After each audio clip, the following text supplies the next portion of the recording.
এদিকে পাশের রাজ্য মোহনগড়ের রাজা মোহন বর্মন ছিলেন অনেক বৃত্তবান, আর তার একমাত্র পুত্র ছিল রাজকুমার প্রতাপ।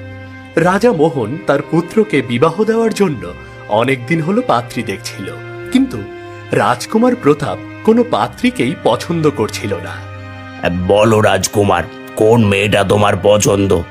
না পিতাজি, এখানকার একটা মেয়েও আমার পছন্দ না, কারণ এরা সবাই আমার অর্থকে ভালোবেসে এখানে এসেছে। তাহলে তুমি কি করতে চাও?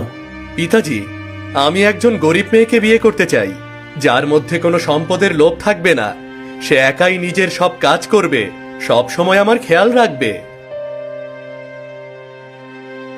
বেশ, তাহলে তুমি তোমার পছন্দ মতো তেমন মেয়ে খুঁজে বের করো, কিন্তু আমি তোমাকে অতি দ্রুত বিবাহ দিতে চাই। মহারাজ, পাশের রাজ্য থেকে আপনার চিঠি এসেছে মহারাজ। কার চিঠি পিতাজি? খুলে দেখতে হবে কার চিঠি। কি, এ তোমার ছোটবেলার পাঠশালার বন্ধু মহেশ্বর চিঠি পাঠিয়েছে। সে বলেছে তোমাকে সেই ছোটবেলায় দেখেছে, তাই আর একবার দেখতে চাই, এজন্য তোমাকে নেমন্ত্রণ করেছে। পিতাজি, আমি কি সেখানে যাব? হ্যাঁ, অবশ্যই যাবে। তুমি ওখানে গেলে তোমারও অনেক ভালো লাগবে।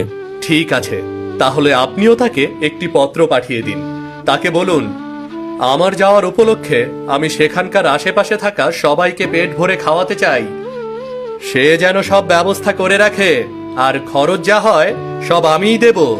হ্যাঁ, আমি এখনই সবকিছু লিখে প্রহরীদের কাছে পাঠিয়ে দিচ্ছি। এবার বলো, তুমি সেখানে কবে যেতে যাচ্ছ? আমি কালই যাব সেখানে। ঠিক আছে, আমি এখনই তাকে চিঠি পাঠিয়ে সব জানিয়ে দিচ্ছি।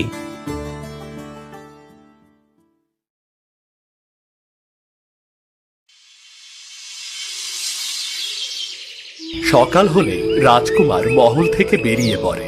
এদিকে মহেশ্বরের বাড়িতে বড় বড় ভোজের আয়োজন করা হয়েছে, আর সব রান্না করেছে রাজকুমারী গীতাঞ্জলি। রান্নার কাজ শেষ হওয়ার পরপরই রাজকুমার মহেশ্বরের বাড়িতে এসে উপস্থিত হয়। সেখানে অনেক মানুষ ভোজনের জন্য অপেক্ষা করছিল। রাজকুমার প্রতাপ, কেমন আছো? আসতে কোনো সমস্যা হয়নি তো? অনেক ভালো আছি, আর আসতে কোনো সমস্যা হয়নি। তা আপনি কেমন আছেন? হ্যাঁ, আমি অনেক ভালো আছি। তা তোমার পিতাজি কেমন আছে? অনেক ভালো আছে। বেশ বেশ, আমি তোমার কথা মতো আশেপাশে সবার ভোজের ব্যবস্থা করেছি। তুমি অনুমতি দিলে সবাইকে এখনই খেতে দেব। হ্যাঁ হ্যাঁ, খেতে দিন। খাবার সামনে রেখে দেরি করতে নেই। ঠিক আছে, আমি এদের খাবার দিতে বলছি। তুমি চলো, ভেতরে চলো, অনেক দূর থেকে এসে